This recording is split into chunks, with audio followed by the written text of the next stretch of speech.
¿Los del Zoom me escuchan bien? Sí, se Sí, escucha. doctora, se escucha. Buenos días, doctora. ¿Está bien? Buenos días. Conozco esa voz. No sé quién. Esse é o Gomes Dias Ivo, o futuro doutor Ivo. Ah, cierto. Ah, muy bien. La actitud sobre todo es lo más importante. Bueno, Sim, sim. eh, hoy tenemos que hablar de neumonía. Gratamente sorprendida los otros días que tuve un práctico en donde hubo un grupo que supo enfocarse muy bien en el diagnóstico y tratamiento de las neumonías. Así que algunas cosas seguramente algunos de ustedes los manejan, pero bueno, debemos cumplir con dar la clase. Entonces, debemos de definir, la neumonía es una infección del parénquima pulmonar, que generalmente se asocia a síntomas respiratorios bajos, entonces dolor en puntada de costado, tos con expectoración, eh, sumado a un infiltrado nuevo en la radiografía. Esta definición de por sí ya nos dice que el diagnóstico es clínico y que la radiografía de tórax confirma, ¿no? Pero de todos modos, vamos a ver que algunas veces no usamos radiografía y lo mismo, tenemos la confirmación y nos sirve igual. Entonces, datos como por ejemplo que ustedes seguramente tendrán del año pasado, que dice que hay una neumonía típica y una neumonía atípica, ¿no? Entonces, en donde la típica suele ser por bacterias, bacterias extracelulares, y las atípicas por bacterias intracelulares, hongos o virus. No siempre es así, o sea, dependiendo del estado de inmunidad del individuo, dependiendo de otras situaciones, puede ser que tengamos neumonías bacterianas con un patrón atípico y bueno, que es digamos, lo que puede llegar a ocurrir, y las neumonías en general atípicas van a ser siempre atípicas, ¿no? Los gérmenes, me refiero.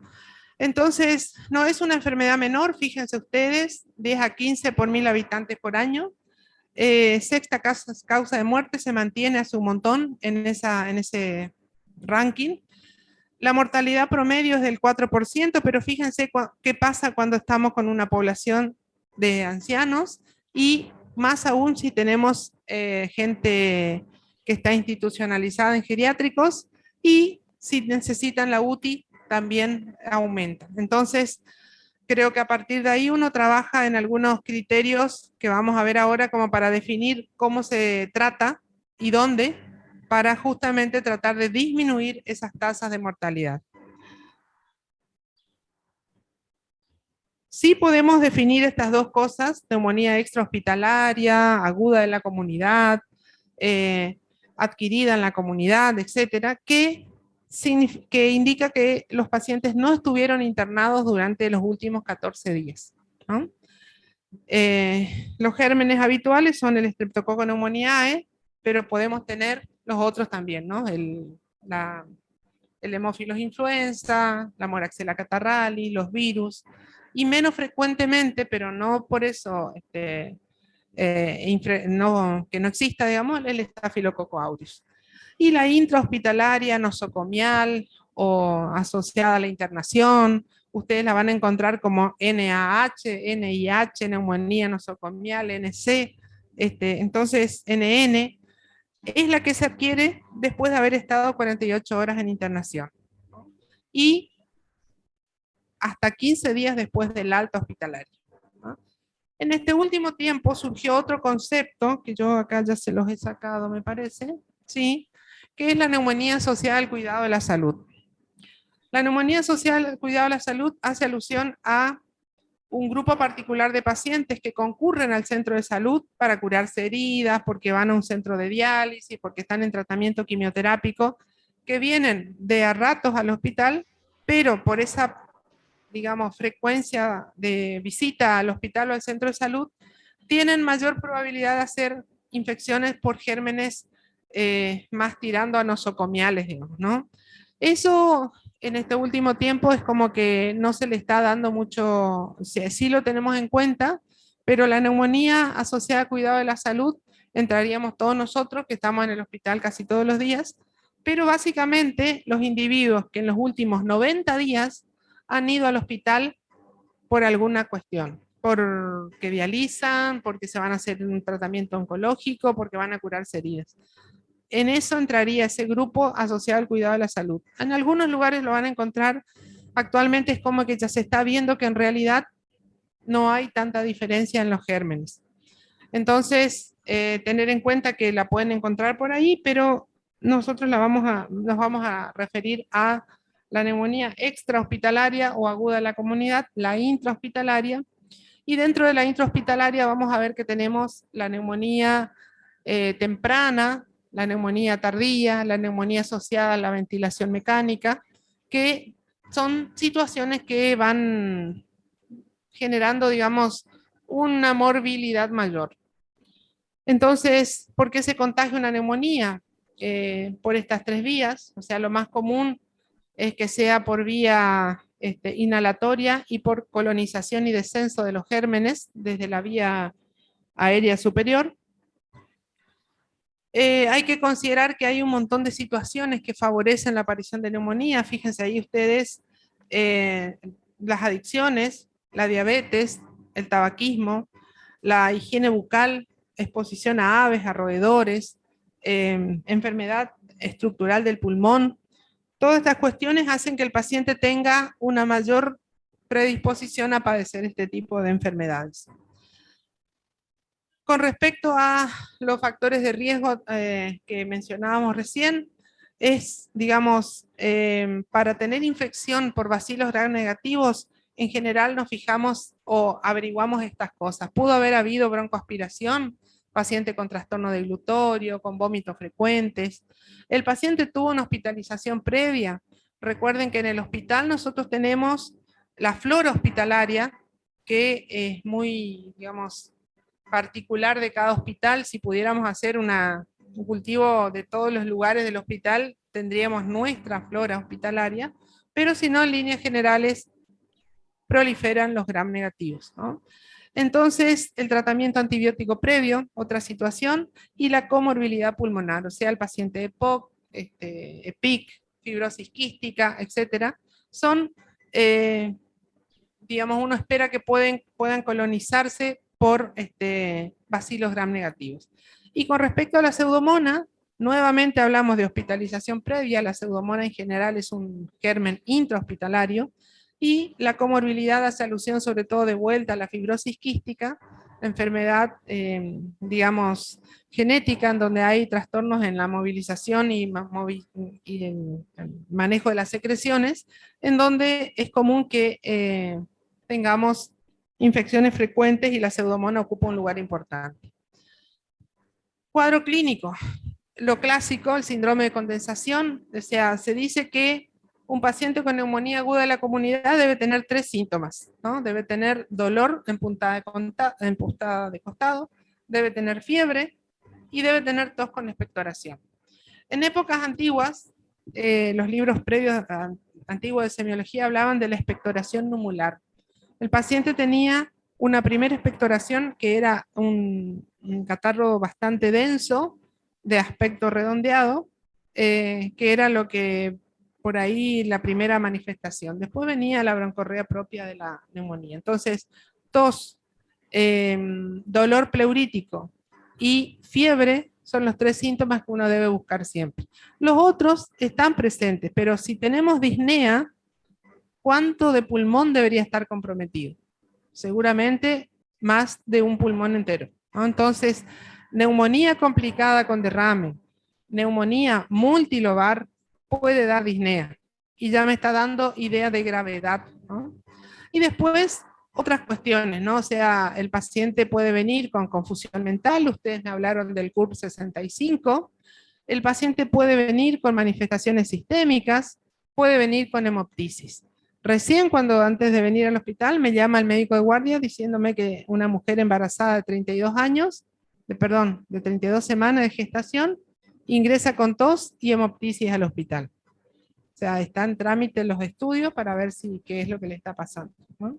Entonces, aquellos son los que siempre debemos chequear, y obviamente si aparecen estos otros, mal estado general, hipotensión arterial, sudoración profusa, dificultad respiratoria, taquipnea. Esas cosas me dan me permiten el concepto del mal estado general. En el examen físico, ustedes también ya lo han visto, el síndrome de condensación, puede haber taquicardia y taquipnea, y es muy interesante, hay que tener en cuenta que a veces, en el momento de la fiebre, el paciente va a estar taquipneico, taquicárdico, y puede hasta incluso estar hipotenso, lo que me indica que el paciente está haciendo una bacteriemia, ¿no? Eso, una vez que baja la temperatura, probablemente desaparezca gran parte de todos los síntomas que presentó en ese momento. Entonces, puede haber el síndrome de condensación tal cual ustedes lo conocen, no lo voy a repetir, ¿no? Supongo que todos conocen el síndrome de condensación, ¿verdad? Bien. Entonces, esto también es algo que lo charlan en semiología, pero generalmente la neumonía típica es de comienzo agudo, o sea, aparecen esos 3 síntomas que les dije en forma rápida y juntos. La expectoración es purulenta. El paciente va a tener, digamos, en la radiografía la consolidación lobar o multilobar o segmentaria, y puede haber derrame pleural como manifestación paraneumónica.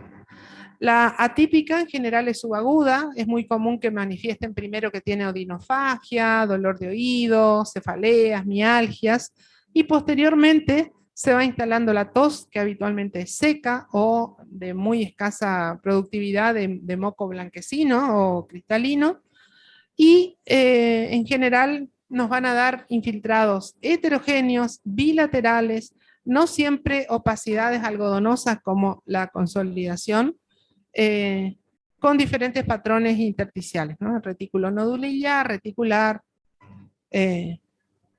vidrios medilados, etc. También puede dar fiebre, da mucho decaimiento, o sea, en la neumonía atípica da mucho compromiso del estado general. El paciente está muy asténico, hiporéxico, desganado, o sea, da mucho compromiso general. Y también, así como da mucho al comienzo, dura mucho, cuesta mucho más recuperarse que una neumonía típica. El diagnóstico es clínico, entonces los estudios complementarios lo que me permiten es saber, o sea, confirmar la localización, porque yo ya con la clínica pude haber acercado bastante, pero me permite valorar la extensión. Si yo uso laboratorio puedo determinar, por ejemplo, la gravedad, la etiología, y puedo con una radiografía, digamos, encontrar las complicaciones, ¿no? Entonces ahí ustedes ven una radiografía en donde el paciente tiene, ¿qué tiene? Se ve linda esta radiografía ahí. Pueden opinar. Puedo bajar la luz también, pero solo eso. Es fácil. ¿Cómo? Sí.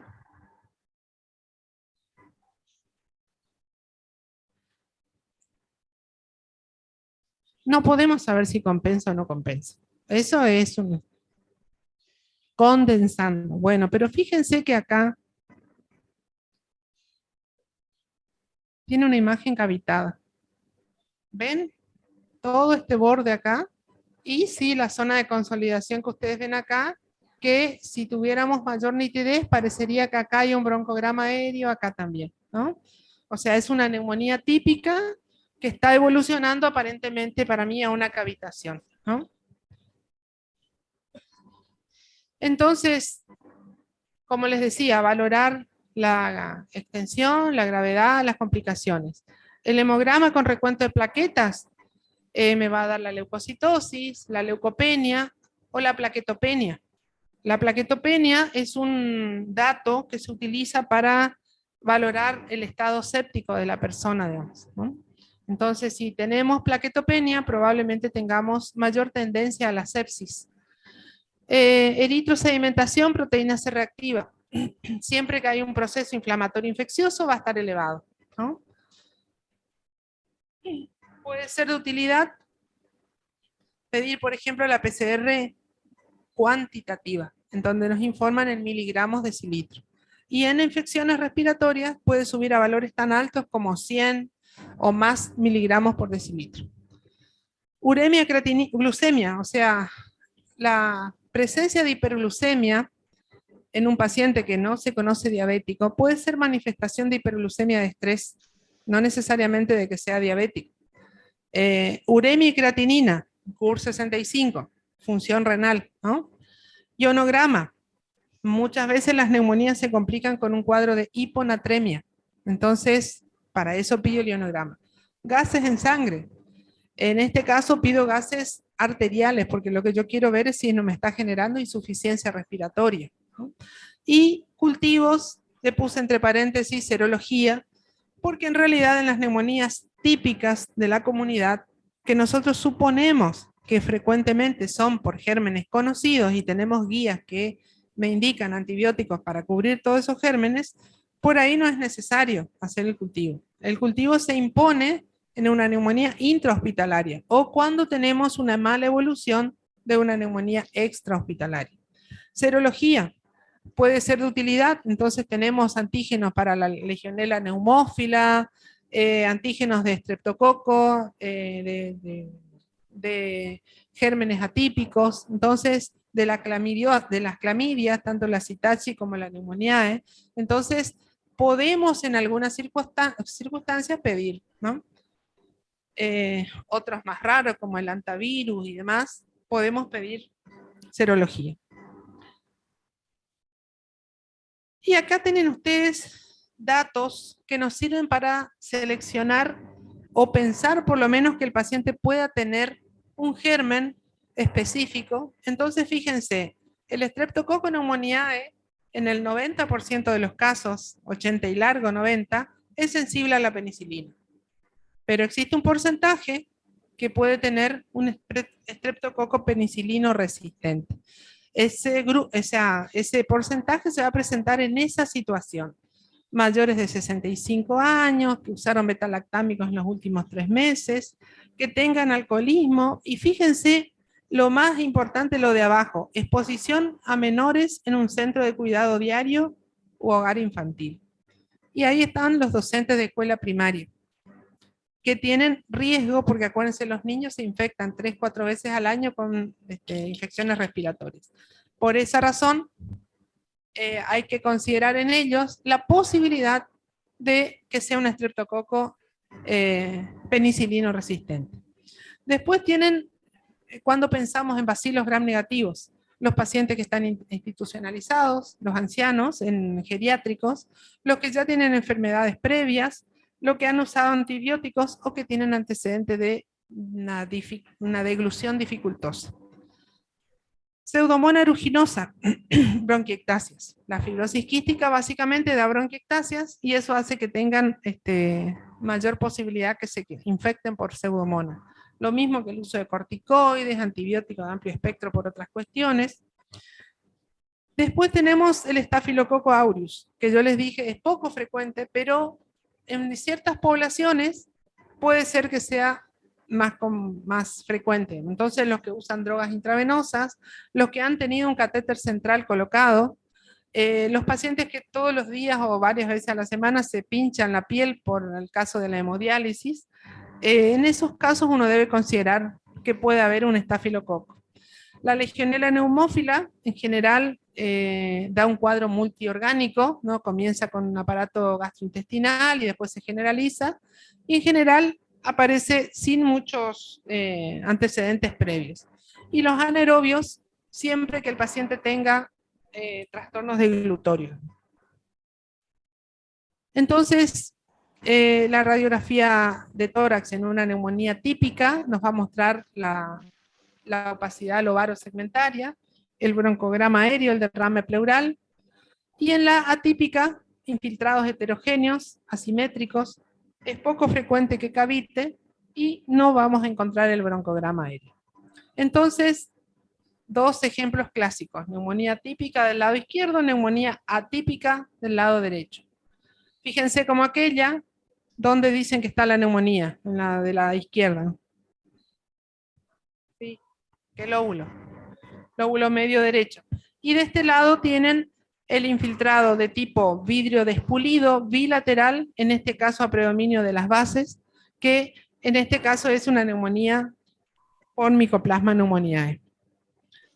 Aquí lo mismo, allá arriba, neumonía de qué lóbulo sería? Lóbulo superior derecho, y una neumonía atípica en la que está a la derecha y hacia abajo. Sí.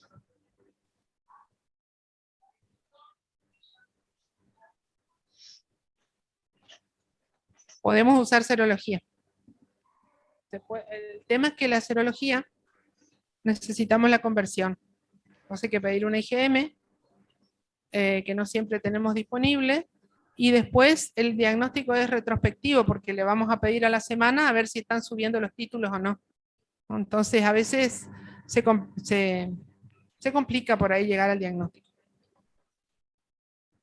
Esos pacientes en general tienen casi nada de esputo porque tienen tos seca. Entonces sí se impone por ahí, si fuera posible y si está disponible, el lavado bronquialveolar, ¿no?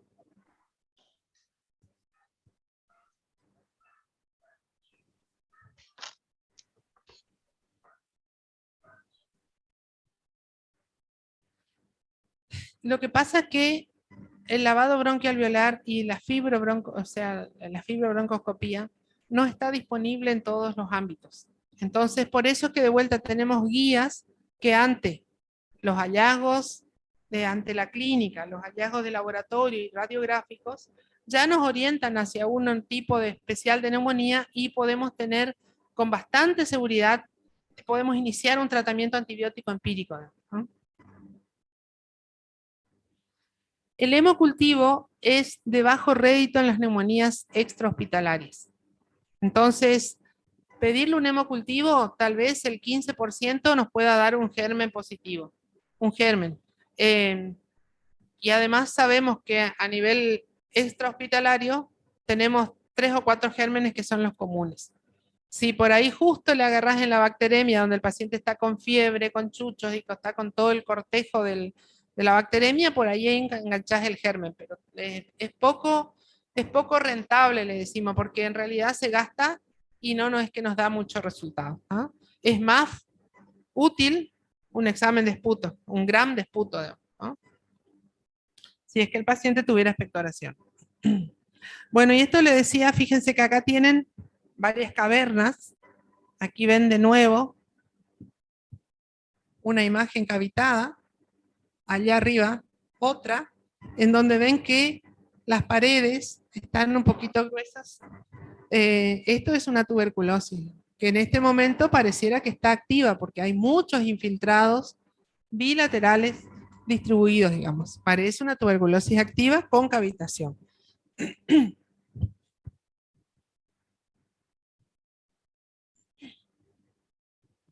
Múltiples bronquiectasias. O sea, tenemos acá una bronconeumonía, seguramente también tiene cardiomegalia, así que probablemente este sea un chico con una fibrosis quística. No tengo el otro dato. Entonces, respondiendo ya a lo que me preguntaba el joven, podemos pedir gram del esputo. El tema es que nuevamente caemos en la demora, o sea, no esperar el resultado de un gram del esputo es negativo, porque son horas que yo demoro en iniciar una terapéutica antibiótica. O sea, si yo tengo clínica de neumonía, medico. Si necesito, porque el paciente por ahí cumple uno de estos criterios, que tuvo tratamiento antibiótico previo, que tiene alguna enfermedad de base, le puedo pedir el cultivo del esputo, gram y cultivo. Pero no, o sea, cuanto yo más demore en iniciar tratamiento, empeora el pronóstico y aumenta la mortalidad. Entonces, no debo esperar estos resultados, ¿no? Cultivo de esputo, hemocultivos, lavado bronquialveolar, como acá me han dicho, el esputo inducido, que es bastante útil, que consiste en nebulizar al paciente con solución salina hipertónica durante 1 o 2 días, o sea, de vuelta, me demora, y ahí yo puedo generar estimulación de las células productoras de moco, entonces puedo formar catarro, juntar y analizar. Puedo pedir serología, entonces ahí podemos buscar las clamidia, el micoplasma, como les decía, el hantavirus, otros virus como el influenza, el COVID, el parainfluenza, los rinovirus, etc. Y puedo pedir reacción de polimerasa. No está accesible en todos lados y eso solamente para cuestiones muy puntuales, ¿no? Y si tenemos una neumonía complicada con un derrame paraneumónico, en algunas circunstancias, cuando el derrame es de más de 1 centímetro de separación de las hojas pleurales, podemos intentar la toracocentesis para obtener líquido para cultivo y examen directo. Pergunta, doutora. Sí, mi querido doctor. A senhora mostrou 2 imagens anteriores, onde tinha tuberculose cavitada e ativa, né? E é incompatível com a vida ou tem tratamento? Há cura ainda para paciente que está com esse quadro? E a segunda pergunta é se a tuberculose é uma consequência da pneumonia. La primera pregunta, la tuberculosis tiene un tratamiento efectivo. Mesmo cavitada? Sí, señor, va a quedar una secuela en el pulmón. La caverna, que es, si ustedes recuerdan, toda la fisiopatología del granuloma caseoso tuberculoso, el parénquima se licua y eso es el casium que se elimina y queda la cavidad. Esa cavidad ya va a quedar definitivamente. ¿Qué puede ocurrir después que termine el tratamiento de la tuberculosis? Que esa caverna predisponga a otras cosas. ¿A qué? Por ejemplo.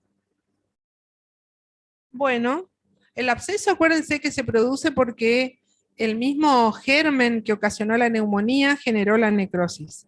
En el caso de la tuberculosis, o sea, de cavidades secuelares de tuberculosis, el problema es que esas cavidades se pueden sobreinfectar por hongos. Entonces tienen los micetomas, que generalmente son por aspergillus.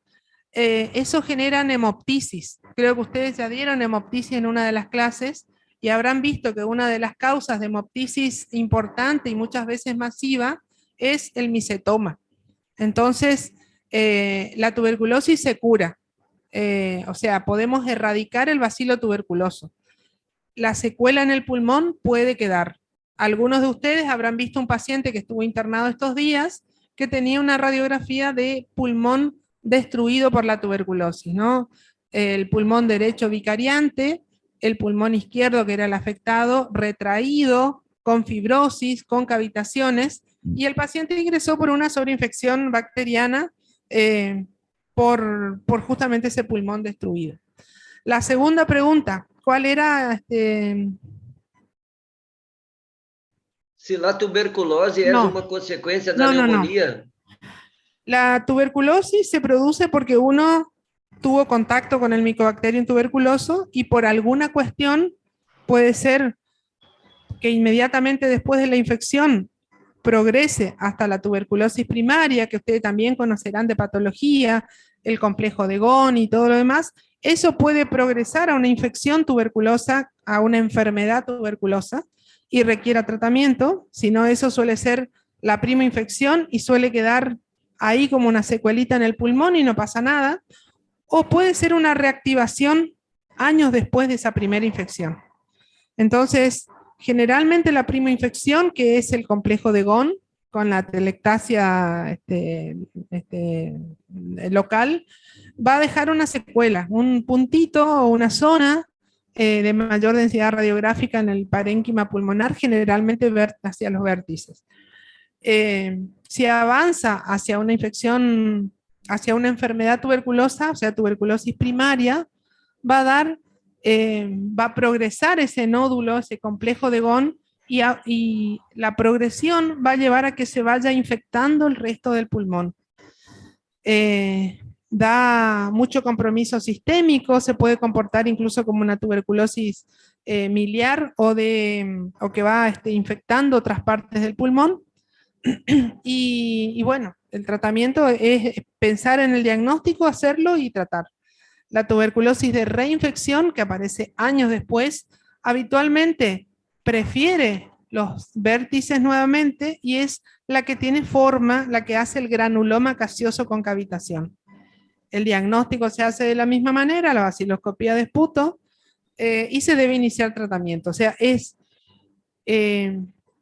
más fácil que tengamos un paciente con secuela de tuberculosis que tenga más frecuentemente neumonías, pero no es, o sea, y sí algunas veces la tuberculosis puede ser causante de neumonías que se comportan como una neumonía aguda comunitaria.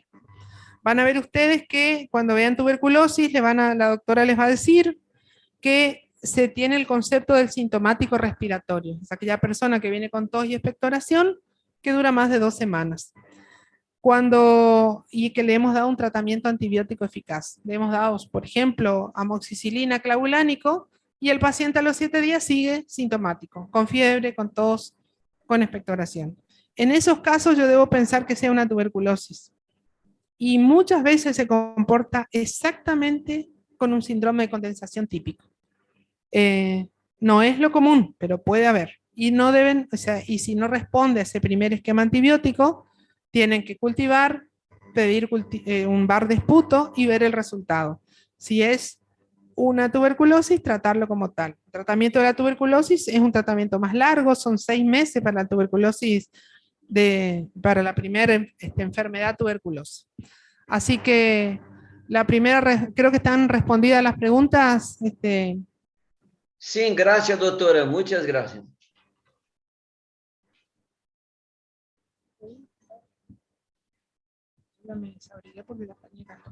De acuerdo, doctora. Muchas gracias.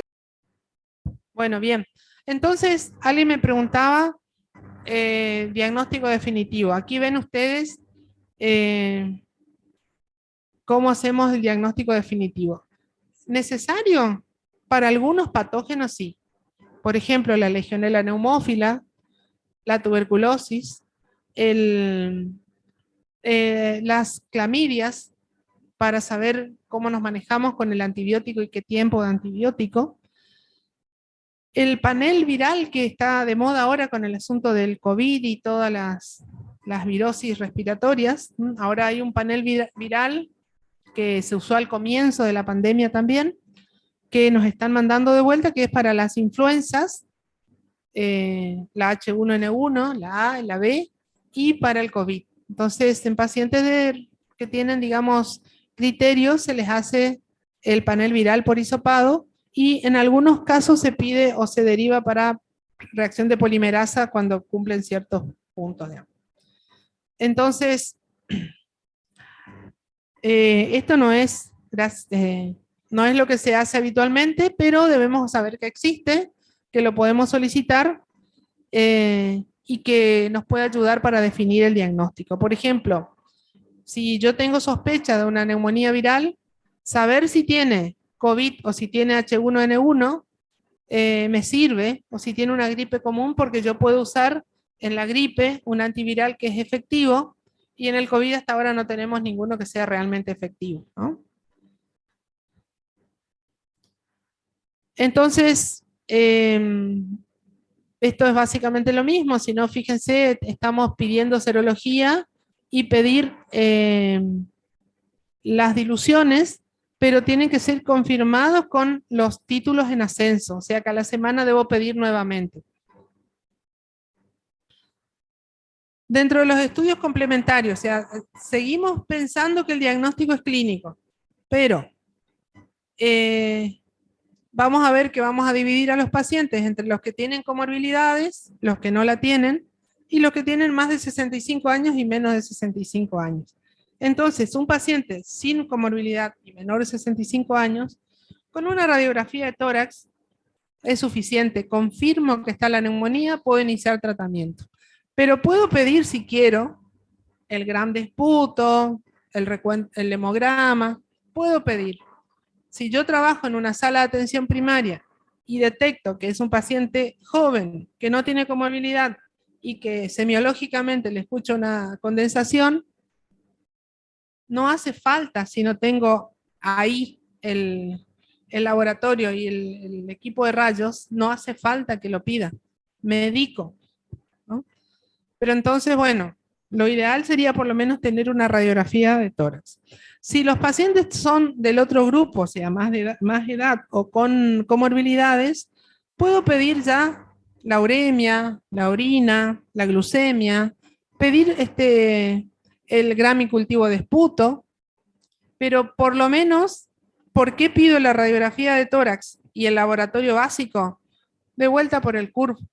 Me interesa la urea, me interesa el recuento de blancos, me interesa la glucemia, y la orina me puede informar que por ahí tenemos alguna coinfección, digamos, ¿no? Pero no, no es necesario, digamos, hacer todo lo demás si es que el paciente no está con una gravedad mayor. Ahora, si el paciente está en UTI, o sea, perdón, si no está en UTI, pero ya tiene compromiso, por ejemplo, está hipotenso, está taquipneico, o sea, tengo criterios de que la neumonía se está comportando más grave, debo considerar pedir los exámenes microbiológicos, considerar pedir gases en sangre para saber si no estamos ya con complicación, y siempre está la radiografía de tórax de frente y de perfil. Sí. Seriado.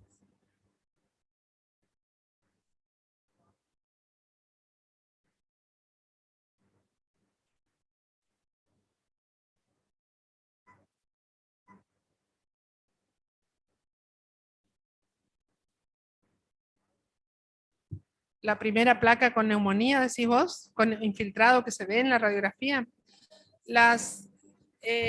No es la radiografía un criterio para saber si el paciente está evolucionando bien. Sí, sí está evolucionando mal.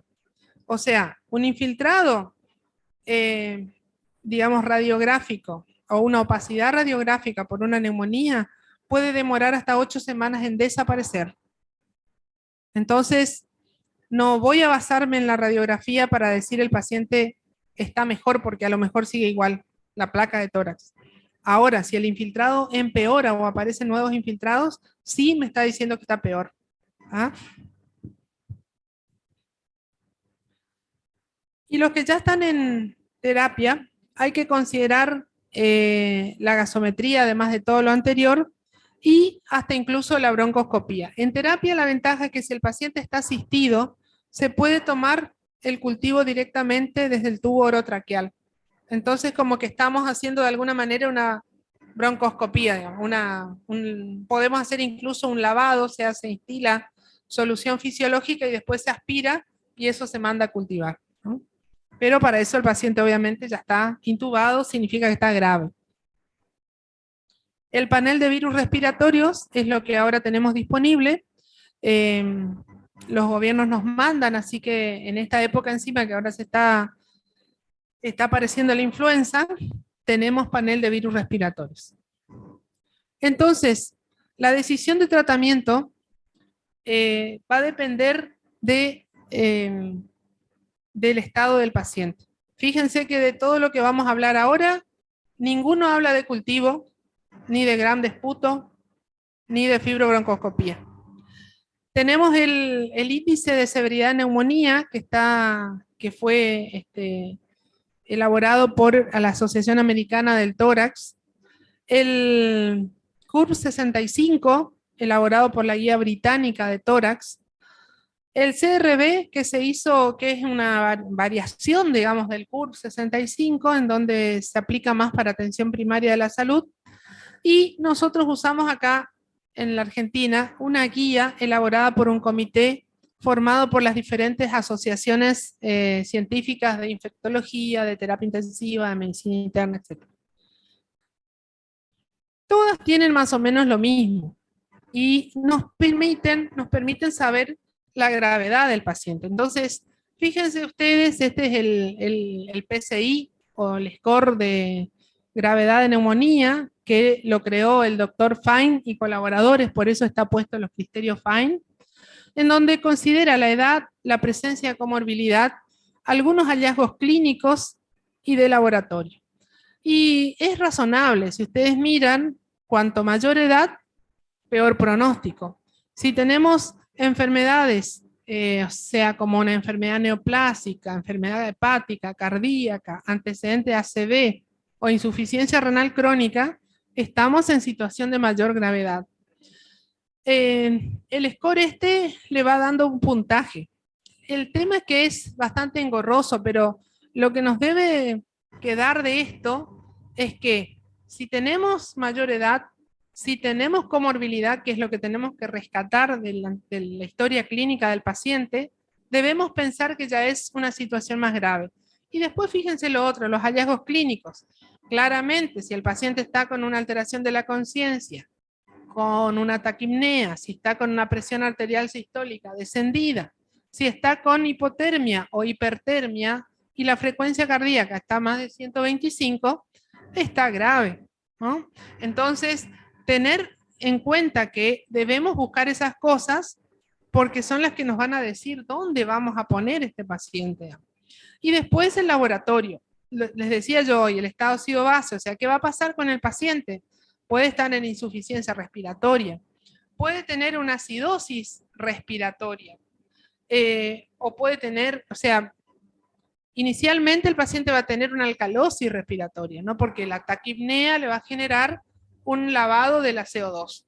En la medida que aumente la gravedad del cuadro, tal vez evolucionemos a situaciones peores. La urea, ahí dice mayor de 60, el CURP nos dice 50 miligramos de cilitro.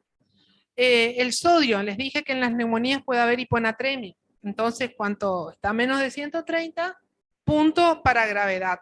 Hiperglucemia, la hiperglucemia condiciona una situación de estrés oxidativo que hace que los neutrófilos trabajen peor, entonces no defienden al cuerpo, digamos.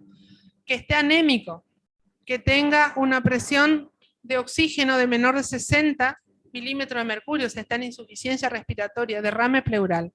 Todo eso se va sumando.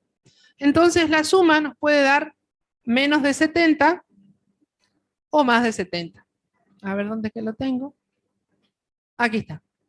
Entonces, le da menos de 70, el paciente tiene, o sea, todos estos scores son para pronóstico y decisión de tratamiento. Entonces, un paciente con un score, digamos, 1 2, que sería que tiene un puntaje menor a 70, fíjense que la mortalidad es menos del 1%. Razón por la cual, si tiene ese puntaje, estamos con seguridad, podemos con seguridad mandarlo a hacer tratamiento en su casa. En la medida que aumenta el score, vamos aumentando la mortalidad al punto de que si el paciente tiene más de 130, debería internarse en UTI y fíjense la mortalidad cómo va aumentando.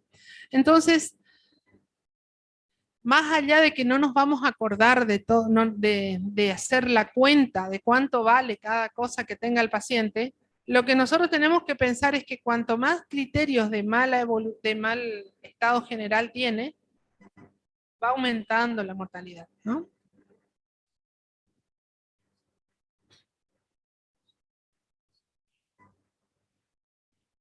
Alta. O sea, justamente es para evaluar que haya una buena respuesta, o sea, que deje de tener fiebre, que si estaba hipotenso mejore la presión, que si estaba taquipneico mejore la frecuencia. Entonces a las 48 horas se evalúa, si está todo bien puede ir a la casa.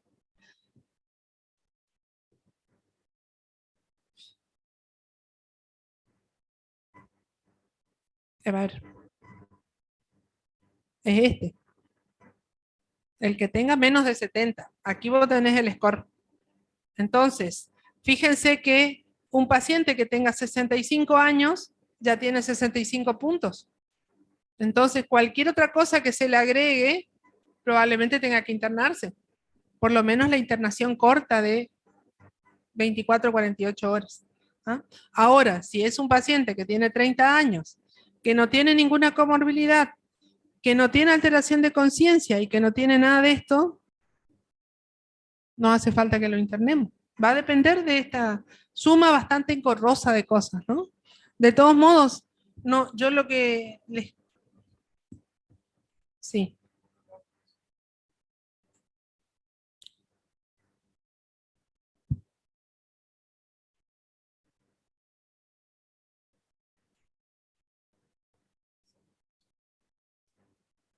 ¿sí? Por eso es que nosotros no hace falta que tengamos todo y que nos estemos acordando cuánto puntea cada cosa. Si encontramos alguna, o sea, viene un paciente que está, por más joven que sea, pero resulta que está taquipneico, que está con 41 grados de temperatura y está taquicárdico, ¿qué voy a hacer? En la guardia, pónganle yo estoy de guardia. ¿Qué harían? ¿Eh? Muchas veces le van a hacer una dipirona para que baje la temperatura. Ahora, ¿lo mando a la casa o no? Primero me fijo qué fue lo que le generó esa situación. El joven claramente vino con una bacteriemia, por eso todo el cortejo. ¿Qué quedó después?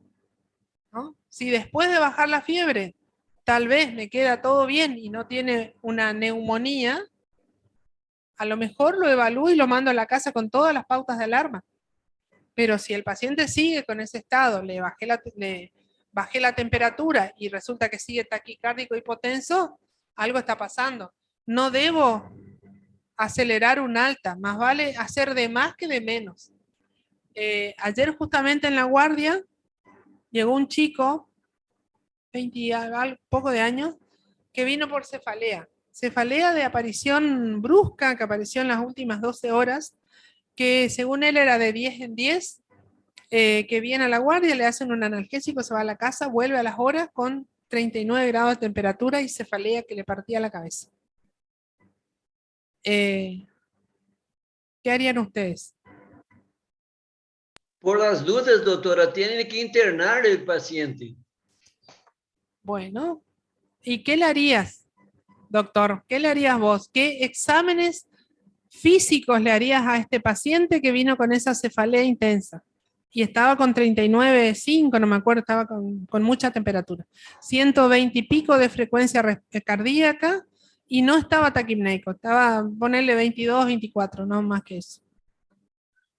Internar e solicitar, prof, raio-x e tórax, e hemograma, enfim, todos os exames necessários para saber a origem da enfermidade que apresenta. Cefalea y fiebre, rigidez de nuca, bien. Buscar la rigidez de nuca o los signos de Kearney-Brusinski. Buscar las fauces, buscar oído, buscar puntos dolorosos de los senos paranasales. Sí. ¿No? Con eso uno puede orientarse. Este paciente, cuando yo lo examiné, tenía Kearney positivo, entonces le hice una APL, una punción lumbar. Lo único que hice fue ayudarle al médico de guardia, después me borré, era muy domingo, ¿no? Pero aparentemente la punción lumbar fue normal porque ayer ya no lo encontré al chico, así que probablemente habrá sido una fiebre de otro origen, digamos, ¿no? Y en la temperatura tal vez generó la contractura, pero no tenía, y después lo que me decía el médico, que en otro momento que él lo revisó, no tenía rigidez de nuca. O sea que fue un hallazgo a lo mejor por la contractura de la cefalea o algo de eso. De todos modos, nos fijamos todo, ¿no? Si el paciente tiene, o sea, si no tenemos esta planillita para hacer la suma, me voy fijando lo que aparece. Los signos vitales son importantes. ¿Ah? Los antecedentes son importantes. Si fuera, por ejemplo, una persona, supónganse un cáncer de pulmón, una señora con un cáncer de pulmón que ya hizo su tratamiento, está en tratamiento paliativo porque ya no es curativo, pero que viene con fiebre, con dificultad respiratoria e hipotensa. ¿La internan? La internan. Tenemos una comorbilidad importante y encima tiene 3 elementos físicos que me indican que puede ser grave. Entonces, a lo mejor después resulta que le bajan la temperatura y la señora queda bien y no pasa nada y la mandan a la casa, pero por lo menos le ponen en observación. Lo que, como les vuelvo a reiterar, si yo tengo un paciente que está taquipneico, hipotenso, hipotérmico, hipertérmico y taquicárdico, ¿le pido un laboratorio o no? Le pido porque con eso yo confirmo que hay algo grave. ¿Y qué le pido? Le pido un hemograma para ver si no está anémico, para ver la leucocitosis. Vamos a ver que también tanto la leucopenia como la leucocitosis me indican gravedad. Entonces me sirve un hemograma. El ionograma me sirve porque si está hiponatrémico significa que puede evolucionar a una hiponatremia asintomática y que requiere internación, bueno, resolución de esa hiponatremia. Urea me dice que el riesgo es mayor, ¿no? Que el pronóstico de ese paciente es más pobre. Entonces, más allá de que esto está puesto para que hagamos un puntaje, tenemos que conocer estos puntos que van a ver que se van a seguir repitiendo en los otros scores.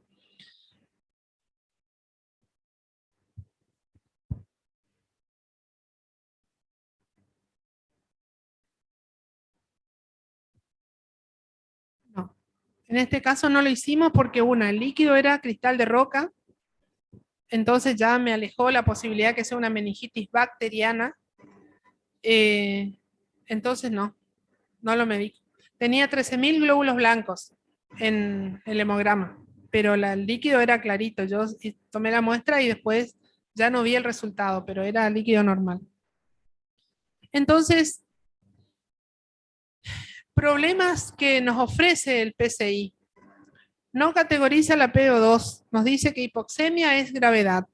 No considera los factores sociales. Nosotros tenemos, o sea, nuestra población a veces debemos considerar que no tiene para comprar el remedio, o que no tiene quien le ayude, o quien le traiga al hospital si se descompone.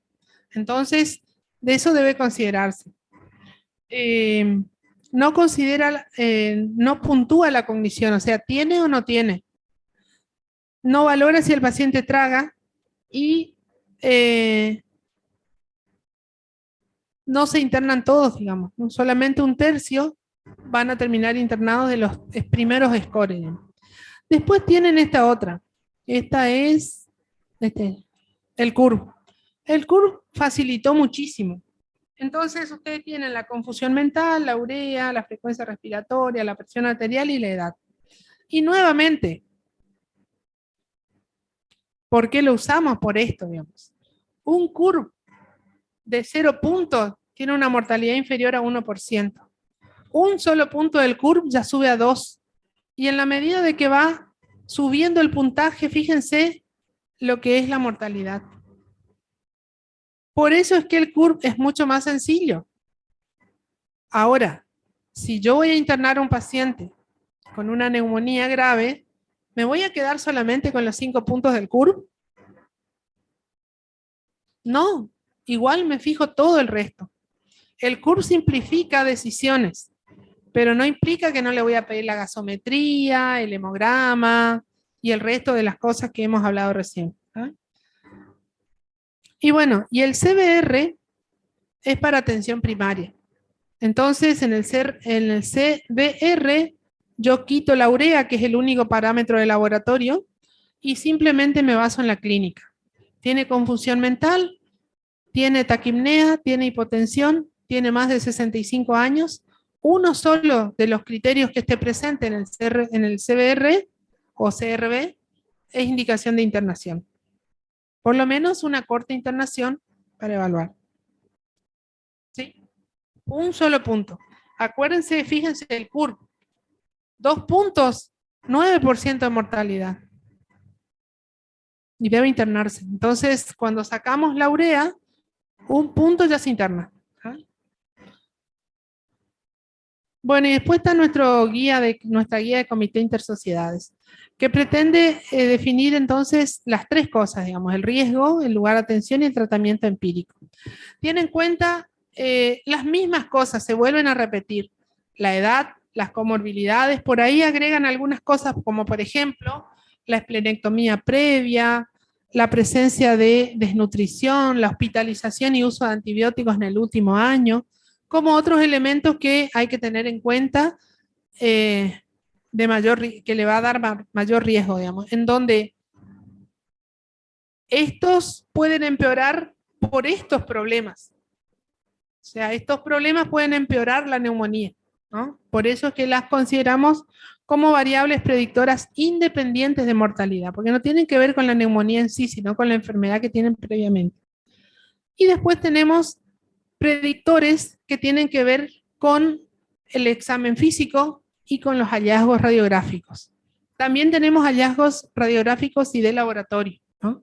Entonces, de vuelta se repite lo que veíamos en los anteriores.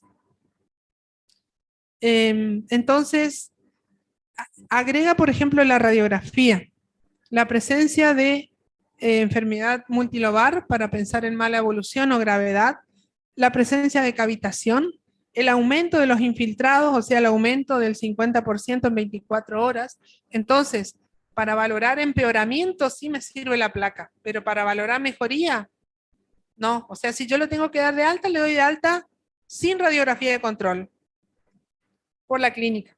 La clínica sería clínica y laboratorio, que me bajen los glóbulos blancos, que no haga más fiebre, que no tenga más disnea, que mejore el catarro. Esas cosas son las que busco, ¿no? Y bueno, y si tiene un derrame pleural voluminoso, también es un criterio de mal curso evolutivo. Exámenes de laboratorio. Fíjense que allá hablamos acá de leucopenia o menos de 3.000 o leucocitosis más de 4.000. Que tengamos una gasometría de insuficiencia respiratoria respirando aire ambiente, que tengamos creatinina mayor de 2 o urea mayor de 50, que tengamos hemoglobina menor de 9, que haya acidosis metabólica o coagulopatía, estábamos hablando ahí de la plaquetopenia, sobre todo como expresión de sepsis sistémica, y que el pH esté acidótico. Entonces, basándonos en estos elementos, nosotros vamos a decidir dónde se va a internar este paciente. Entonces, los que llamamos modificadores son los que pusimos como la edad y las comorbilidades. Gravedad por examen físico, habíamos dicho los signos vitales, frecuencia respiratoria, tensión arterial, frecuencia cardíaca, temperatura. Gravedad por laboratorio, hemograma, glucemia, uremia, creatinina, ionograma, estado ácido base. Gravedad por RX de tórax, multilobar, progresión rápida, derrame pleural voluminoso, esas cosas. Y agrega las razones sociales, que los otros no consideraban. Entonces, si existen estas cosas, se debe considerar la internación. Si no existen estos, manejo ambulatorio. Fíjense que ahí puede ser que el paciente no tenga absolutamente nada, pero resulta que tiene alto riesgo social. Lo dejo internado 48 horas, me aseguro que empiece a hacer el medicamento, me aseguro que empiece a mejorar, evalúo, consigo la medicación, lo mando a la casa, hablo con el agente sanitario de la zona para que lo visite y que cumpla el tratamiento. Decido internación de acuerdo a esos parámetros. Fíjense, el punto 1 sería los signos vitales y la PAFI, en donde tiene que tener uno o dos de los siguientes para considerar grave. Después que tengamos la necesidad de asistencia respiratoria, en general el paciente que tiene más de 30 de frecuencia respiratoria probablemente sea candidato a respirador. El que tenga fallo hemodinámico, o sea, hipotensión refractaria a la expansión de líquidos, entonces tenemos que ponerle inotrópicos. Y otras razones, por ejemplo, insuficiencia cardíaca descompensada, enfermedad renal crónica descontrolada, que puedan requerir que tenga UTI. Entonces, si tiene, va a UTI, si no tiene, se interna en sala. Y eso me sirve para definir después los grupos de tratamiento. Entonces, se forma el grupo 1, que sería el de manejo ambulatorio, el grupo 2, que es para internación en sala, y el grupo 3 para internación en terapia intensiva. El grupo 1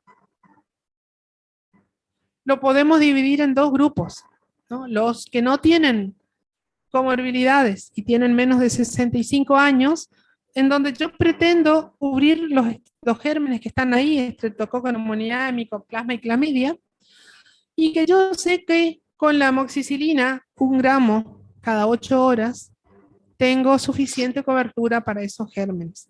Salvo que, supónganse, eso me cubre el estreptococo pneumoniae. Ahora, la clínica me dice que es más atípico, y bueno, cuidado, por ahí le doy un macrólida, ¿no? Va a depender de vuelta, o sea, no todo es seguir la guía al pie de la letra. Si yo tengo un paciente que tiene clínica de neumonía atípica y no tiene comorbilidades y tiene menos de 65 años, le voy a medicar con claritromicina o acitromicina, porque cubro micoplasma y clamidia. ¿Ah? Entonces, fíjense, le pone la amoxicilina solita, y si no a los macrólidos, y la doxiciclina, que es una tetraciclina, como una opción en los alérgicos o cuando tenemos las clamidias, que por ahí responden mejor, sobre todo la clamidia, las clamidias en general responden mejor a tetraciclina. Si ya tienen comorbilidades o son mayores de 65 años, se agregan otros gérmenes, el Staphylococcus aureus, los bacilos gram negativos. Entonces, no me alcanza la amoxicilina sola. Tengo que usar amoxicilina clavulánico en dosis de 1 gramo cada 12 horas. Los comprimidos vienen sumando la dosificación de los dos, por eso es 1 gramo 875, 125. Y con eso suele ser suficiente. Si de vuelta sospechamos que hay un germen atípico, podemos asociarle un macrólido, pero eso sí tenemos la sospecha. Entonces, les muestran ahí las asociaciones en el caso de los alérgicos. Entonces, una buena opción son las fluoroquinolonas. La ceftriaxona es una alternativa cuando el paciente no tolera la amoxicilina clavulánica. Acuérdense que que tiene el anillo beta-lactámico igual que la penicilina y la amoxicilina. Entonces, me sirve porque yo con un frasco de 1 gramo por día cubro la neumonía, si es que el paciente no tolera la vía oral. Pero obviamente, si es alérgico a la penicilina, no lo voy a usar una fluoroquinolona. Esto sería para el grupo 1, entonces. Sí.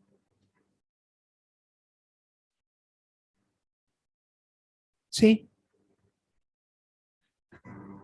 Aquí tenemos los que se internan en sala general.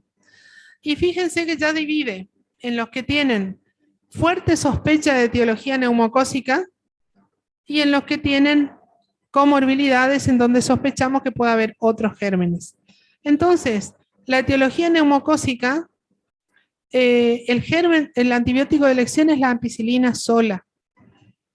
Este grupo es el que nosotros nunca le damos ampicilina sola. Por las dudas, como dijo el compañero del Zoom, le ponemos ampicilina sulbactam. Ya, por las dudas. Pero con ampicilina sola o claritromicina intravenosa podemos andar igual, o con una fluoroquinolona, ¿no? En general usamos el ampicilbactam, que ya es el sugerido para los que tienen comorbilidades o más de 65 años, porque tiene un espectro ampliado y me cubre no solamente los gram positivos, Streptococcus pneumoniae, sino también el Haemophilus influenza, el micoplasma, el Staphylococcus aureus, meticilino sensible, cubre algunos bacilos gram negativos y anaerobios. Entonces, ampicilina sulbactam, generalmente 1,5 gramos viene en la ampolla cada 8 horas, y depende si tenemos alguna situación, estos son mayores de 65 años, le asociamos la claritromicina, o sea, es ampicilbactam más claritro. Si no tenemos ampicilbactam, podemos utilizar ceftriaxona o cefotaxima más claritro, y si son alérgicos, podemos usar ciprofloxacina, levofloxacina, asociándolo a el macrólido o a una clindamicina. Son las opciones entonces para los pacientes internados por ahora en sala general. Si el paciente tiene que, ¿se entiende alguna pregunta hasta ahora? ¿Sí? Si el paciente tiene que internarse en UTI, dijimos que ese era el que estaba ya en fallo respiratorio, deterioro hemodinámico, progresión rápida de los infiltrados respiratorios. Este paciente tiene que recibir un tratamiento que tal vez sea el mismo. Fíjense que si no tiene factores para pseudomonas aeruginosa, le vamos a dar ampicilina sulbactam claritromicina. Pero el estar en la terapia me permite darle la asistencia mecánica y los otros cuidados que puedan llegar a requerir, el soporte hemodinámico, etc. Si el paciente es alérgico, usamos ciprofloxacina en altas dosis con clindamicina o claritromicina. ¿Ah? En general, entonces, ampicsulbactam más claritro, ceftriaxona más claritro, para los pacientes que no tienen riesgo de Pseudomonas aeruginosa. ¿Se acuerdan quiénes eran esos?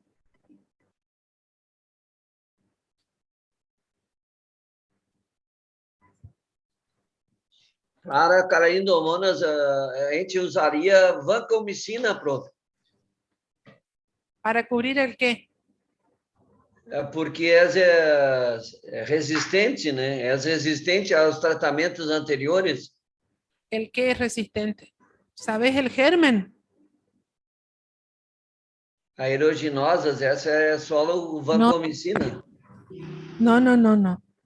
Que La é Pseudomonas aeruginosa, acuérdense que eran los pacientes que tenían enfermedad pulmonar previa, un EPOC, una EPIC, una bronquiectasia, que hayan estado internados por otras cuestiones, que hayan tenido postoperatorios recientes. Esos son los que tienen mayor riesgo de infección por Pseudomonas. Entonces, el que no tiene nada de eso, fíjense los gérmenes que pienso: Streptococcus pneumoniae, Haemophilus influenza, Mycoplasma clamidia, Staphylococcus aureus, Bacillus gram negativos, Legionella pneumófila. Pero ojo, en este paciente, ahí sí le tomo el cultivo, a este sí le tomo hemocultivo, a este sí le trato de tomar un cultivo de esputo, y si es pertinente le tomaré una serología para diagnóstico de mi sospecha. Entonces, no es que termina mi tratamiento en poner lo que dice la guía. Si resulta que yo tomé hemocultivo y cultivo de esputo y me salta que tiene una pseudomona, tendré que cambiar mi tratamiento. O si me sale que tiene un Staphylococcus aureus, tendré que ver su sensibilidad, ¿no? Y tal vez tenga que agregar un antibiótico adecuado, digamos, ¿no?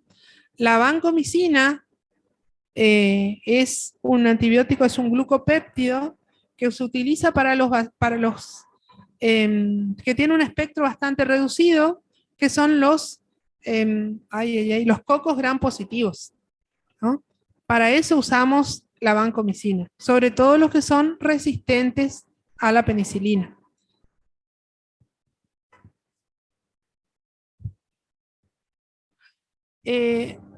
No, en general los bacilos andan más con beta-lactámicos, o hay que ir a otro grupo como las fluoroquinolonas, ¿no? Sí, por ahí la vancomicina cubre los clostridium, ¿no? O sea, la diarrea clostridial, por ejemplo, se trata con vancomicina. Pero respondiendo al compañero del Zoom, la vancomicina la vamos a usar si tenemos sospecha de infección por estafilococo meticilino resistente asociado a otro antibiótico.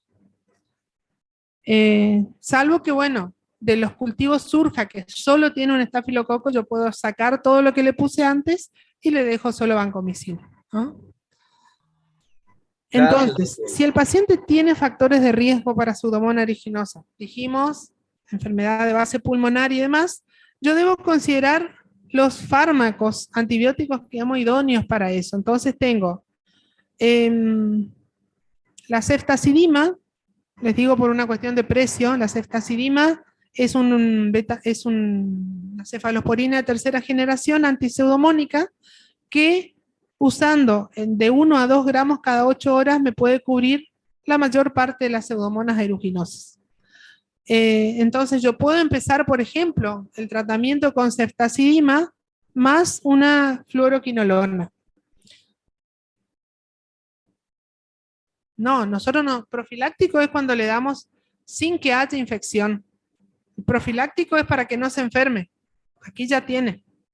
Aquí yo estoy poniendo en forma empírica, que no es lo mismo que profiláctico. O sea, yo estoy poniendo en base a mi conocimiento que me dice que este paciente tiene factores de riesgo para este germen. Entonces, pongo el antibiótico que yo sé que anda para ese germen. Después con el cultivo ajusto. O cambio o dejo el mismo, ¿no? Entonces, el tratamiento sugerido en la guía del Comité Intersociedades dice cefepima o piperacilina tazobactam, porque ambos son efectivos contra Pseudomonas aeruginosa. Pero tranquilamente puedo usar la ceftazidima. O sea, serían los tres con los cuales yo cubro Pseudomonas. A lo que le agrego ciprofloxacina, que me cubre también bacilos gram negativos, o puedo agregarle un aminoglucósido como la micacina, que está ahí, que también me cubre Pseudomonas aeruginosa y bacilos gram negativos. Estas guías suponen que nosotros ya sabemos todo lo previo de antibióticos. Entonces, facilita decisiones. Pero como recomendación, lo que nosotros vemos cuando ustedes llegan a quinto, sexto año, es que no conocen bien los espectros antibacterianos de los antibióticos, las dosis y los efectos adversos. O sea, en este caso estamos hablando de espectro antibacteriano. Cuando estudien antibióticos, que creo que andan estudiando eso por terapéutica, piensen que ustedes lo que tienen que saber es a qué apuntan con un antibiótico. O sea, es como que tengan un rifle en la mano con mira telescópica y le van a apuntar a una persona o a una bacteria. Eso es lo que tienen que tratar de llegar a saber con la terapéutica antibiótica. Porque si no, podemos decir cualquier cosa y nos equivocamos a veces. Entonces, en este caso, factor de riesgo para Pseudomonas, cefalosporina de tercera generación, cefepima, que es una cefalosporina de cuarta generación, piperacilina tazobactam, que es un digamos, es un beta-lactámico con inhibidor de beta-lactamasas, que son los que sabemos que son efectivos de primera línea contra Pseudomonas. Después va a venir el cultivo. El cultivo puede decir que debemos seguir usando la misma o que tenemos que cambiar.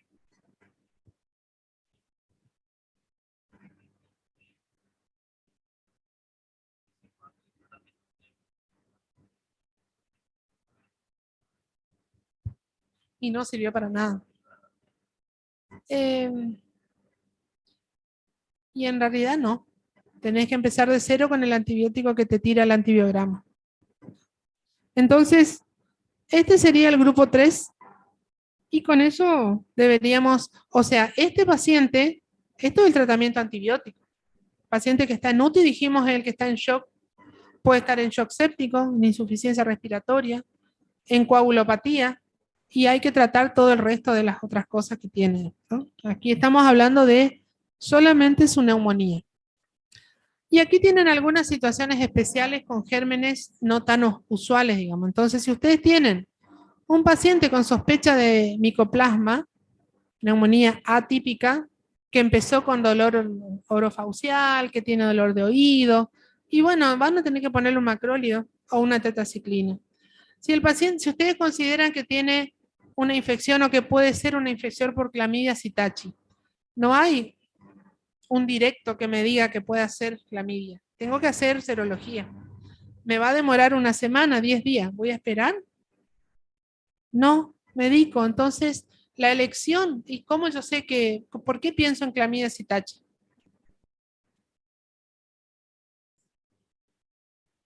El que trabaja con aves o el que tiene pajaritos en la casa y se murieron, ¿no? Entonces, ese es el que yo pienso en una clamidia. Ya le indico la doxicilina.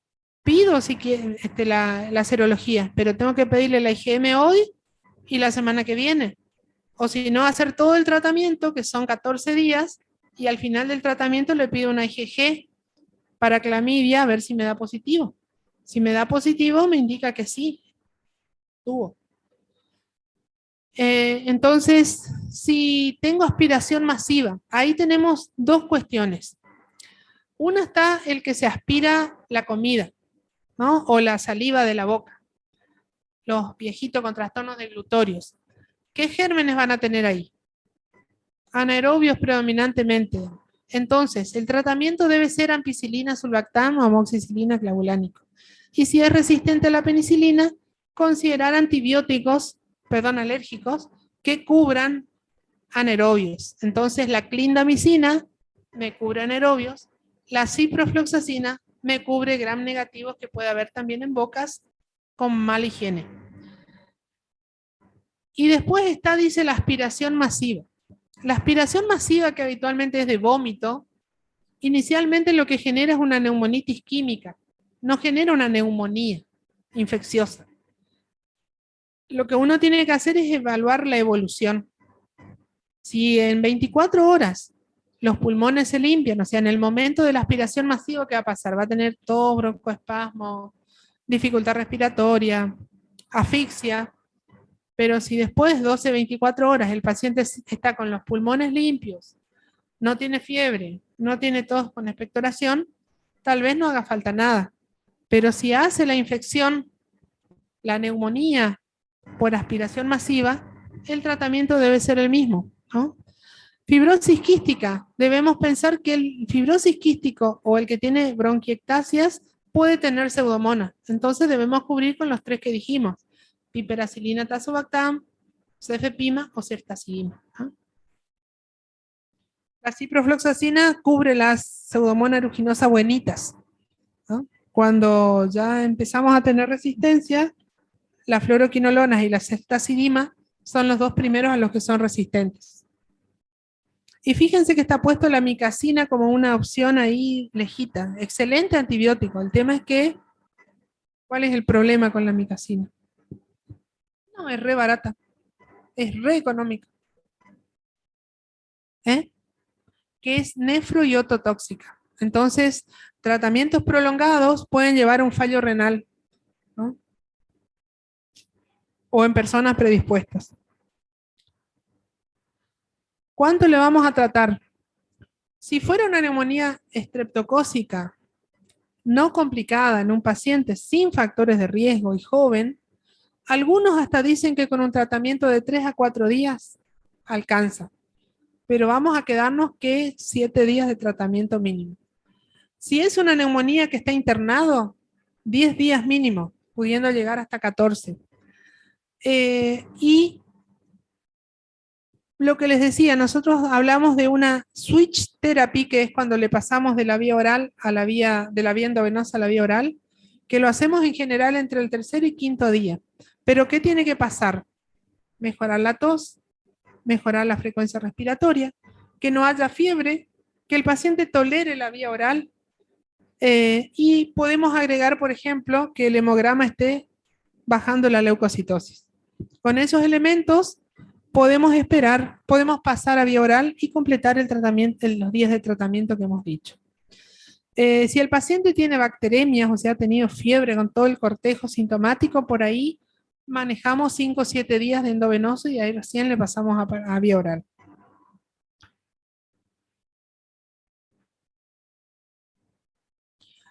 Estas otras cosas son necesarias, ¿no? Adecuada hidratación. Si no tiene adecuada hidratación, el paciente puede espesar las secreciones, y si está extremadamente hidratado puede empezar a hacer edema.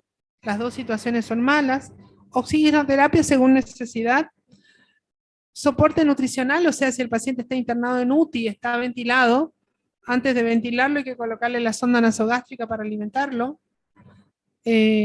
Mantener las secreciones húmedas, darle mucolíticos, kinesioterapia, medidas necesarias, digamos, para esto paso. Y después hay que hacer la prevención. La prevención de las neumonías agudas comunitarias debe hacerse con la vacunación antineumocócica y antigripal. Ustedes saben que la antineumocócica en general se le da a los mayores de 65 años, y tenemos actualmente 2 cepas que deben hacerse, 2 grupos de cepas de neumococo que deben hacerse las 2, digamos. La neumo 13, que es la primera que debe hacerse, y después la neumo 23, que son otros tipos más de la bacteria. Entonces, mayores de 65 años deben ser vacunados. En general, sí. Si no hay enfermedades de base, no hace falta revacunar, y se debe vacunar antes en los que tienen enfermedad crónica, en los que son esplenectomizados, en los insuficientes cardíacos, EPOC, etc. Y en general tampoco requiere revacunación. Lo que uno ve es que la mayoría se revacuna. Por suerte el sistema de vacunación registra a todos los pacientes que se vacunan, entonces cuando uno va a querer, quiero aplicarme la neumonía, no, te hiciste tal fecha, no corresponde. Algunas veces pueden revacunarse, pero no antes de los 5 años. Entonces, los esplenectomizados, los inmunocomprometidos. Entonces, inmunocomprometidos y entran los trasplantados, los que están en tratamiento con corticoides o inmunosupresores crónicos, son los que deben revacunarse cada 5 años. Y la antigripal a todas las personas mayores en realidad desde los niños, ya del primer año de vida ya deben vacunarse, pero los ancianos, es una vacunación anual. Diagnósticos diferenciales, es difícil que tengamos, pero hay que considerarlos cuando tenemos síntomas no del todo precisos o no del todo claros. Entonces tienen ustedes el infarto, la neumonía, la bronquiolitis obliterante con neumonía organizativa, las neumonías eosinofílicas, las neoplasias, etc. Esto es lo mismo. Acá hay algunos casos, por ejemplo, fíjense, un paciente de no sé cuántos años, 66, tabaquista, que consulta por tos, expectoración y fiebre, con una respuesta parcial a la antibiótico terapia. Muchas veces los cánceres se sobreinfectan, y acá tenemos un cáncer de pulmón que se sobreinfectó y gracias a eso se pudo hacer el diagnóstico más precozmente que antes de que tuviera otro compromiso. Entonces, si miran ahí, a 6 meses antes era un tabaquista, así que se controlaba, tiene este pequeño nodulito en esta zona, y sobre esta zona es la que desarrolló la neumonía. O sea, progresó el tumor y se sobreinfectó.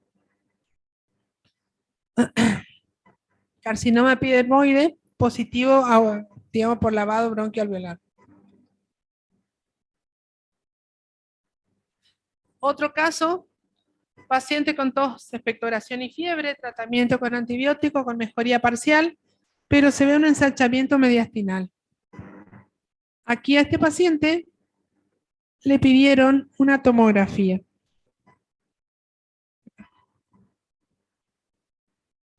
Un megaesófago con contenido alimentario. O sea, el paciente tiene una calasia, entonces se broncoaspira a repetición, por eso es que no se cura nunca, ¿no? Puede haber, pero acordate que la contigüidad en este caso sería, vos decís, de la pleura o del mediastino. No es lo común, pero puede haber. Es más común que haya, por ejemplo, compromiso pleural. En este caso, el tema es que el paciente regurgita y se va a la vía aérea. Y eso es lo que genera las neumonías a repetición. Aquí tienen otro. Este es un paciente que viene por fiebre, edema del cuello y supuración en el cuero cabelludo.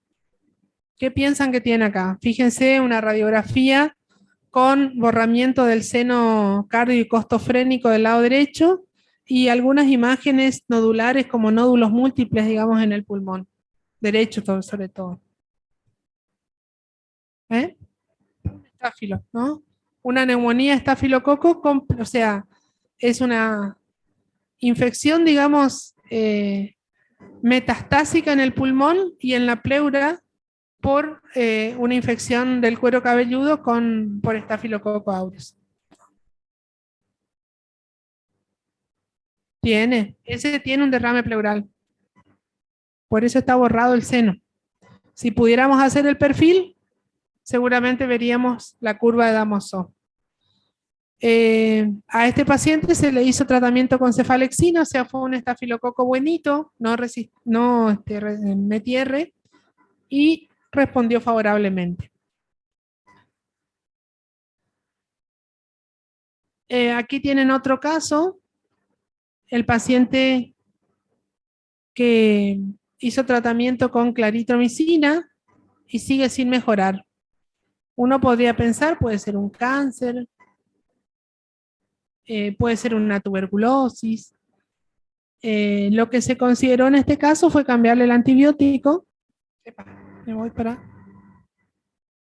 Le pusieron levofloxacina, me cubre mayor espectro, me cubre pseudomonas, me cubre estáfilo, el paciente mejoró. O sea, a veces, si el cuadro clínico no es tan grave y da para probar ambulatorio, pueden ocurrir estas cosas que nos alegran porque el paciente se mejora con nuestro cambio de terapéutica.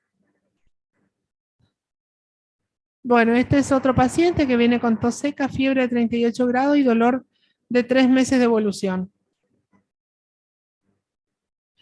Ven ahí que hay una telectasia del lóbulo superior porque está traccionada la cisura y no se ve mucho, pero está opaco el vértice. Puede ser una tuberculosis, pero también puede ser una neumonía del lóbulo superior. Entonces, lo que les decía hoy, en estos casos, sintomático respiratorio, le pongo tratamiento para neumonía común. No responde, pienso en tuberculosis. Si respondió, perfecto, neumonía de la comunidad. Bueno, ¿y esto?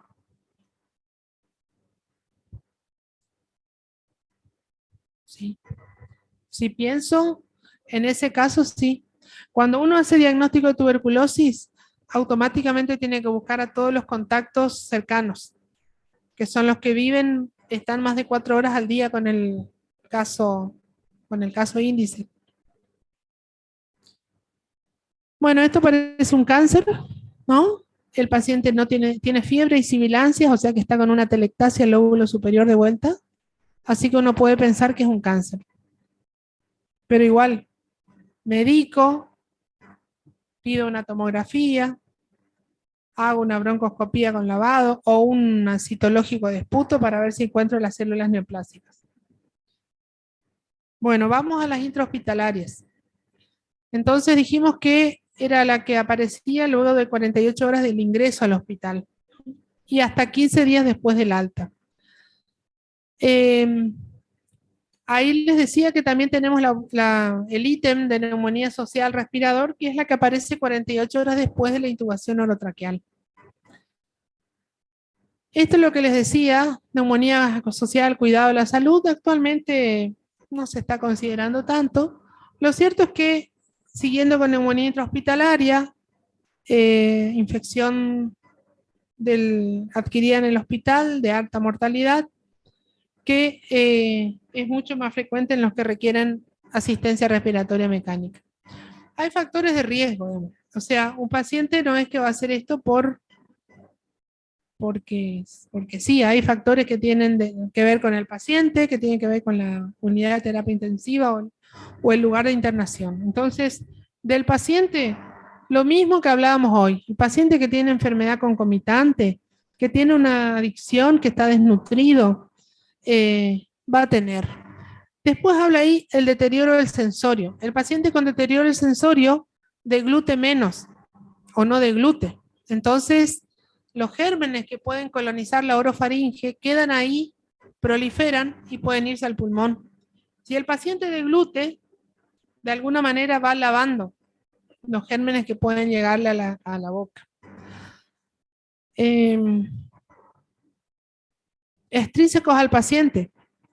Tiene que ver con el mal control de la infección en el hospital, con la presencia de cirugías previas, si está traqueostomizado, si tiene antibiótico terapia prolongada, si está con tratamientos inmunosupresores, si ha sido operado, si ha tenido transfusiones, son cosas a tener en cuenta. Y fíjense, la colonización de la orofaringe se produce en el 75% de los pacientes críticos y aumenta de acuerdo a su permanencia hospitalaria. Entonces, eso es lo que condiciona la aparición. Gérmenes, estamos hablando de otros gérmenes, ¿no? De los gram negativos predominantemente, en donde tenemos que hacer particular hincapié en la Klebsiella pneumoniae, en la Pseudomonas aeruginosa y los otros que están puestos ahí. Pero también podemos tener gram positivos, en donde importa mucho los estreptococos intrahospitalarios y los estafilococos. Menos comúnmente son polimicrobianos y bueno, algunas veces son puramente anaeróbicos. Podemos decir que hay una temprana que aparece antes de los 4 días de internación, tiene mejor pronóstico, anda mejor, se recupera más rápido, y la tardía que aparece después de los 5 días, que ya son patógenos multiresistentes y que tienen una alta mortalidad. O sea, el paciente luego de 5 días de estar internado está peor muchas veces que cuando ingresó. La patogenia es que la defensa del huésped, la falta de deglución, la falta de ingesta oral, hace que las bacterias que llegan colonicen más rápidamente, proliferen y desciendan por el árbol respiratorio alojándose en un sector del pulmón. Entonces, ¿cómo pensamos que el paciente, o cuándo pensamos? Cuando comienza con dificultad respiratoria, cuando aumentan las secreciones, cuando hay empeoramiento del estado general con leucocitosis, cuando hay infiltrados nuevos en la radiografía de tórax. Aquí sí tengo que buscar un diagnóstico etiológico, entonces puedo pedir un citológico de la expectoración y una tinción de Gram y cultivo. Depende del paciente, puedo pedir tinciones especiales, puedo pedir cultivos y acá los hemocultivos tienen una rentabilidad mucho mayor, cercana al 40%. Habíamos dicho que en los extrahospitalarios 15 o menos a veces. Acá es mejor, se puede obtener más veces el germen. Podemos recurrir a la aspiración transtraqueal. Actualmente eso se usa muy poco, pero consiste en obtener la secreción a partir de una punción acá en la membrana cricotiroidea.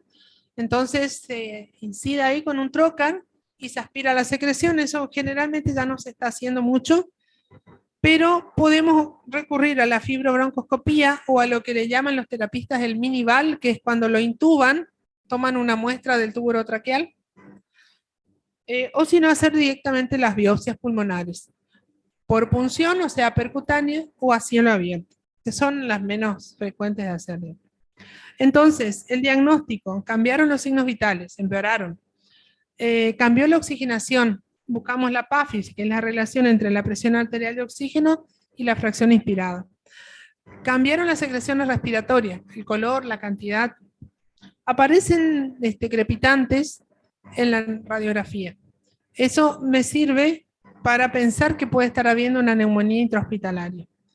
Si encima el paciente está con fiebre, cambió su estado mental, está con radiografía que tiene un infiltrado nuevo, digamos, que está con leucopenia o leucocitosis, y encima aparece esto otro que decíamos recién, el diagnóstico es una neumonía intrahospitalaria. Hay que tomar los cultivos, hay que iniciar la antibiótico terapia empírica nuevamente, porque mientras que esperamos los cultivos, vamos a demorar. Entonces, ¿qué le vamos a indicar? Si dijimos que los gram negativos son los que están en primer lugar. Cefalosporina de tercera generación. Nos cubren gram negativos. Pseudomonas, E. coli, Klebsiella pneumoniae, que son los gérmenes más prevalentes.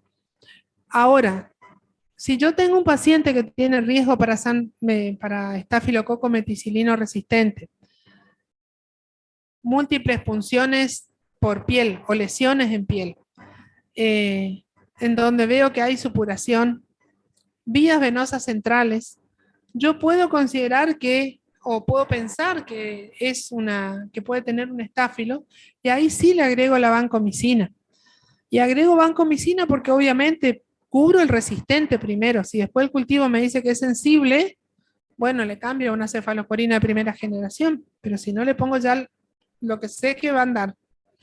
Entonces, cefalosporina de tercera generación con un aminoglucósido, muy buena asociación para cubrir gram positivos y gram negativos. Si tengo riesgo de broncoaspiración, si tengo, digamos, sospecha de aspiración, tengo que poner un antianaerobio. Clindamicina es una buena opción. Y si tengo riesgo de estafilococo meticilino resistente, le agrego una vancomicina. Llegan los cultivos y me fijo si sigo igual o cambio.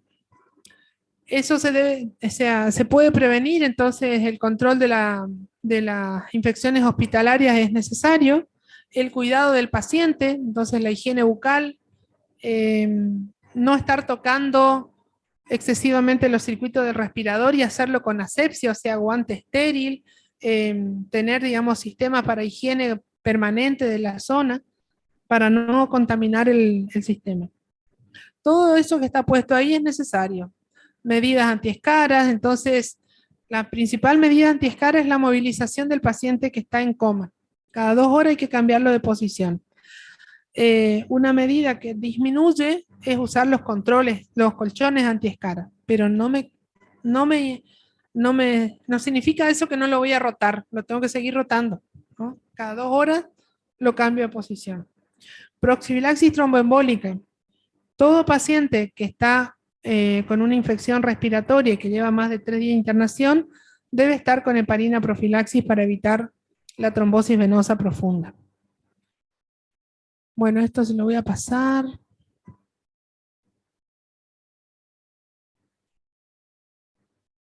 La clase pide que hablemos de absceso. Entonces, el absceso es cuando la infección que llegó al pulmón, generalmente bacterias gram negativas o anaerobias, necrosan el tejido pulmonar, eliminan ese pulmón junto con secreciones, con la expectoración o con una vómica, y queda una cavidad. Una cavidad que tiene cantidad de pus y después aire. Entonces, cavidad del interior del pulmón, secundaria necrosis del parénquima por una infección o por una cavidad previa que se sobreinfectó. Dentro de las causas, fíjense que están puestos ahí los hongos, la nocardia, las embolias sépticas, generalmente el estáfilo es el que da embolias sépticas, y ahí da múltiples imágenes cavitadas diseminadas en ambos pulmones.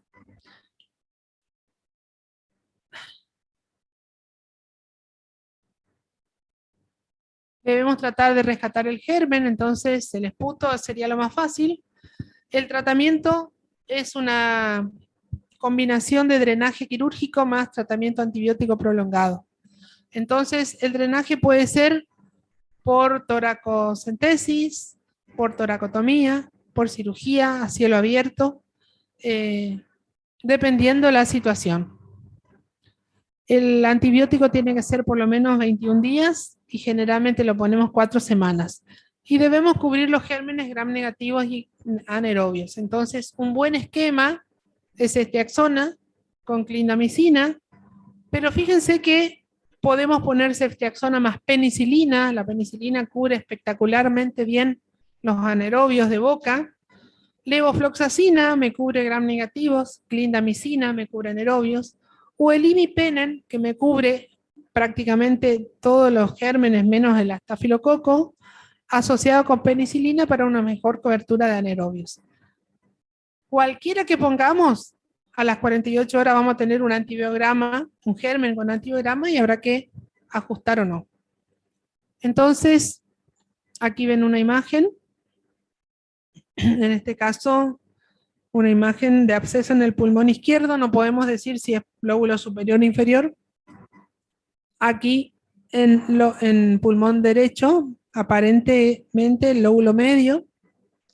Y esto es una tomografía en donde se ve el área condensada, fíjense el broncograma aéreo, con la cavidad multiloculada con el contenido líquido hacia abajo, y una neumonía contralateral, con broncograma aéreo y demás. Múltiples imágenes cavitadas en el pulmón con derrame pleural bilateral. Y el último punto es el empiema, en donde decimos que el empiema es la presencia de pus o de gérmenes en la cavidad pleural. ¿Cómo debemos actuar? Primero, buscar situaciones que puedan favorecer el cuadro. Segundo, buscar una etiología. En general, un empiema puede ser una complicación de una neumonía.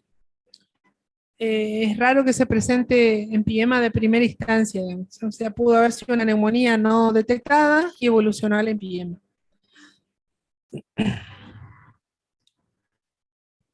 Las bacterias que van a estar en un empiema son las mismas, fíjense, anaerobias y gram negativas, Streptococcus pneumoniae, Staphylococcus aureus, Mycobacterium tuberculosis, aunque en general es raro que el Mycobacterium tuberculosis nos dé un empiema. Nos va a dar un líquido exudativo, pero no nos da empiema, así con pus macroscópico. Generalmente se pueden describir 3 fases. La primera fase es la exudativa, en donde el paciente está sintomático. La fibrino-purulenta, en donde ya se está organizando y va quedando fibrosis. Y la fase de organización, en donde ya directamente el paciente tiene restricción de la pleura por el proceso inflamatorio que avanza. Entonces, como les dije, en la fase aguda tenemos todos los síntomas. Vamos a hacer el diagnóstico con los estudios complementarios que conocemos, la toracocentesis con toma de muestra de líquido, la radiografía y la TAC de tórax. Y en general recuerden ustedes que si nosotros tenemos apenas borrado los senos costofrénicos en la RX de tórax anterior, ya tenemos más o menos 200 mililitros de líquido. Si hacemos una tomografía, tal vez haya menos de 1 centímetro de separación de las pleuras, o sea que no siempre alcanza para meter una aguja y drenar. Si ya tenemos ambos senos borrados, ya hay más de 500 mililitros. Y si tenemos a la mitad, tenemos 2 litros por lo menos. Entonces,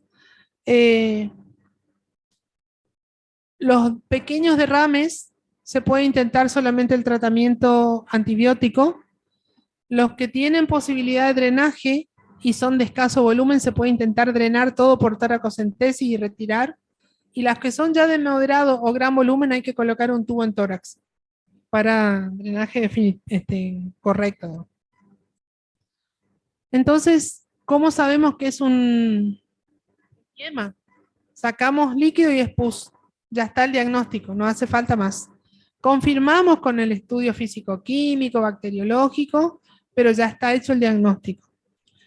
Si no tenemos pus, tenemos que fijarnos el físico-químico y el citológico.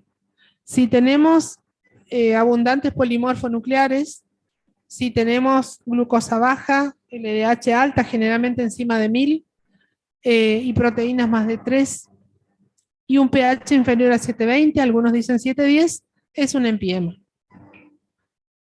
Esto es lo mismo.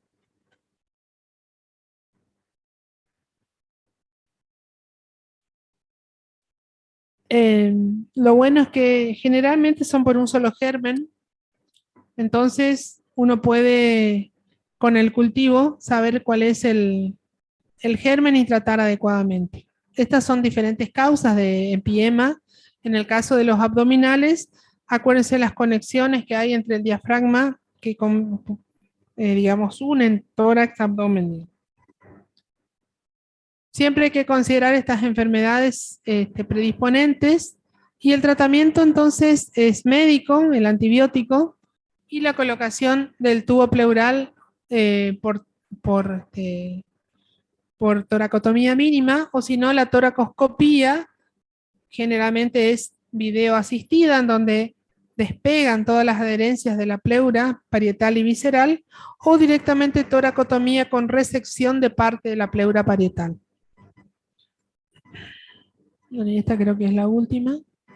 Es un esquemita que nos dice cómo manejar, digamos, el empiema de acuerdo a lo que se encuentra. Aquí se agrega el fibrinolítico, que puede ser una streptokinasa en dosis baja, que puede ser una streptomicina, que es un antibiótico aminoglucósido que tiene también capacidad de ser fibrinolítico, en donde además de colocar el antibiótico sistémico o el tubo pleural, se instila el fibrinolítico en el espacio pleural para que disuelva todas las adherencias y de esa manera pueda ser de utilidad, o sea, contribuye a la curación. O sea, este grafiquito nos va diciendo cómo vamos avanzando con el tratamiento de acuerdo a los hallazgos del cuadro clínico del paciente. Y creo que estamos en hora. Les voy a subir esta clase a la plataforma porque lo que me queda acá son las neumonías virales, en donde tenemos que considerar algunos virus. Justo viene la época de las enfermedades virales respiratorias, así que ver el tema de que podemos usar amantadina o celtamivir en la neumonía por influenza, que la tenemos disponible en el hospital.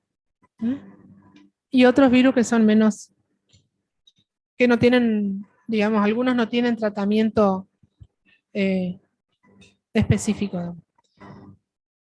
Bueno, nada más pueden irse porque estamos pasados de hora. Excelente clase, doutora. Muitas graças. Viu?